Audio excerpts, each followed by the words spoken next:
గ్రామంలోకి అడుగు పెట్టగానే గ్రామాభివృద్ధి కమిటీలు అన్న బోర్డు కనిపిస్తుంది. ఇలాంటివి నిజామాబాద్ జిల్లాలోని చాలా ఏరియాల్లో కనిపిస్తాయి.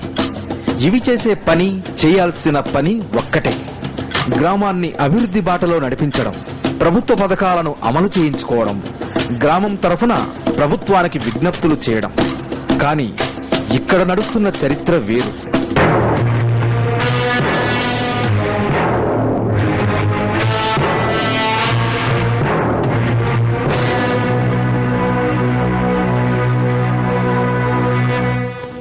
గ్రామ కమిటీ సభ్యులే జడ్జీలుగా వ్యవహరిస్తారు.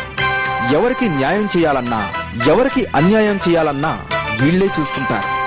ఎక్కడ పోలీసులు, పోలీస్ స్టేషన్లు అన్న మాటే వినిపించదు. గ్రామాల్లో జరిగే వివాదాలకి, గొడవలకి పరిష్కారం ఇక్కడే దొరుకుతుంది.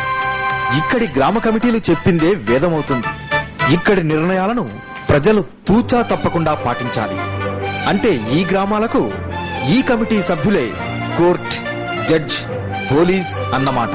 మన గ్రామాభివృద్ధి కమిటీలు లాభాల కన్నా ఎక్కువ నష్టాలే కనిపిస్తున్నాయి. ఎందుకనగా వారు చేసిందే నిర్ణయం, వారే కోర్టు, వారే పోలీసులు, వారే నిర్ణయిస్తే ఎలా నిర్ణయిస్తే అలానే జరుగుతున్నాయి.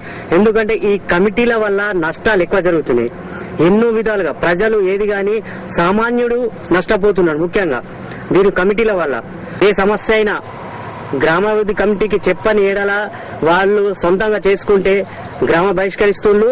మరి ఎంతటి వాడైనా సుగా గ్రామాభివృద్ధి కమిటీకి చెప్పే ఏదైనా చేయాలి. ఇక్కడ రాజరికం పోలీసు గాని మన పెద్ద న్యాయపరంగా ఏం జరుగుతలే, మొత్తం చేసేది గ్రామాభివృద్ధి కమిటీలే.